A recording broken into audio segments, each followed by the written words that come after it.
Recently, Republican Congresswoman and MAGA cultist Lauren Boebert was kicked out of a public theater in which families and children were present after engaging in disruptive and lewd acts with her date. But before we unpack all that, if you haven't yet, please hit that like, subscribe, and the alert bell. Maybe check out my Patreon.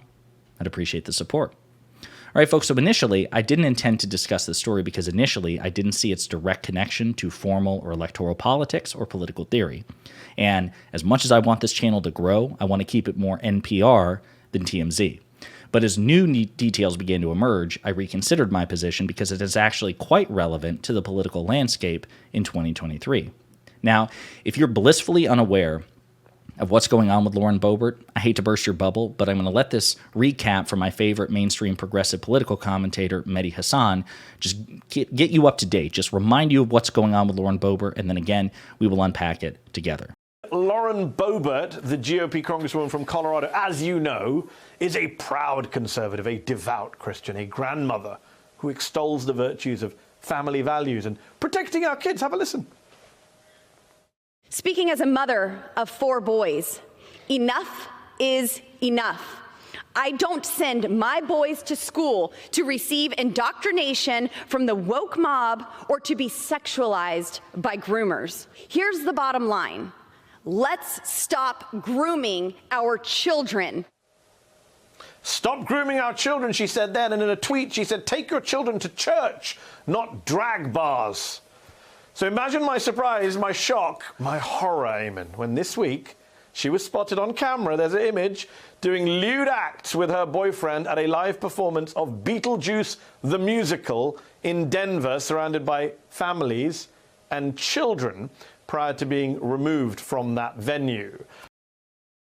There it is. Well said, Mehdi. And you can probably see where we're going with this, okay? But there's a lot to unpack here. So first things first, Mehdi referenced a tweet in which Lauren Boebert says, take your children to church, not a drag show. Now, it's worth noting, even though I personally don't care, that her boyfriend, her date, the one that she was groping in that video and the one who was groping her in return, actually owns a bar in which drag performances have been hosted.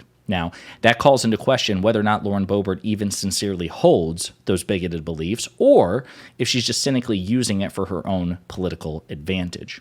Food for thought. Now, there's also the point about the church in which, if you want to talk about grooming, the Catholic Church in particular has an ancient and even modern history, I mean, all throughout the ages, of victimizing children, thousands upon thousands upon thousands upon thousands of children. And yet Lauren Boebert has nothing to say about that, which again calls into question whether or not she sincerely is interested in protecting children from authority figures. So that said, I want to turn your focus to a tweet from Meghan McCain, the daughter of the late Republican senator and statesman John McCain. Now, Meghan McCain takes every opportunity to try to create a false moral equivalence between the Democratic Party and the Republican Party in 2023, when, as we know, on its very worst day, the Democratic Party is better than the Republican Party on its very best day in 2023. But even Meghan McCain is calling Lauren Boebert out. She says, Lauren Boebert is trash. She lectures everyone about the LGBT community being a threat to children while getting caught performing a lewd sex act in a public theater where children were. This is family values. This is why people think the GOP are all hypocrites. And indeed, this is an example of why people think the GOP are hypocrites, because they are.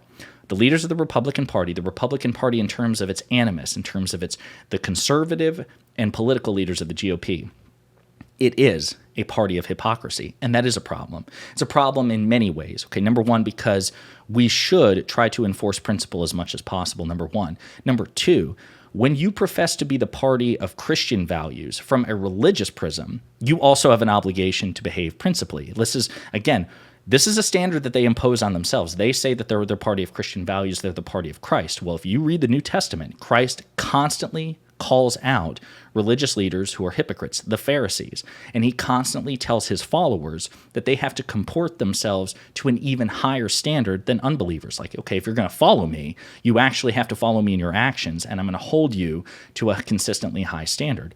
Lauren Boebert betrays that standard, as many Republican politicians have and do. This is a problem, and that's what makes it relevant to politics in 2023. Lauren Boebert is a public official. She uses state power. She wields state power. She's supposed to be representing her constituents and her state and her country, trying to make lives better for all of them.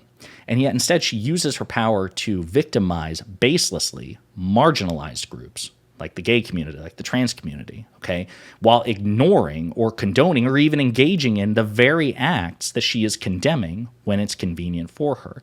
That's a problem, okay? The fact of the matter is this, and this may offend some people, but I stand by it. Democrats should make use of this. Lauren Boebert should not be graded on a curve. Lauren Boebert should not be the beneficiary or the recipient of grace from her political opposition that she would never afford her political opposition, and more importantly, again, the marginalized groups like the gay and trans community. She would never, ever show grace to those people. She doesn't. So why should we show her grace, especially when she's in such a competitive election now? She barely won re-election the last time she ran for office, and she's up against, again, an opponent in a very competitive election now. Democrats absolutely should make use of this when and where they can, and to the degree that it's effective.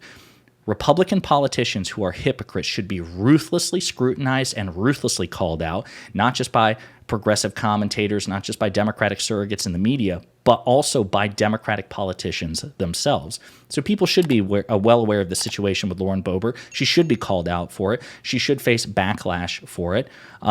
Until such a time that the Republican Party starts to adhere more to its principles than the relentless pursuit of power.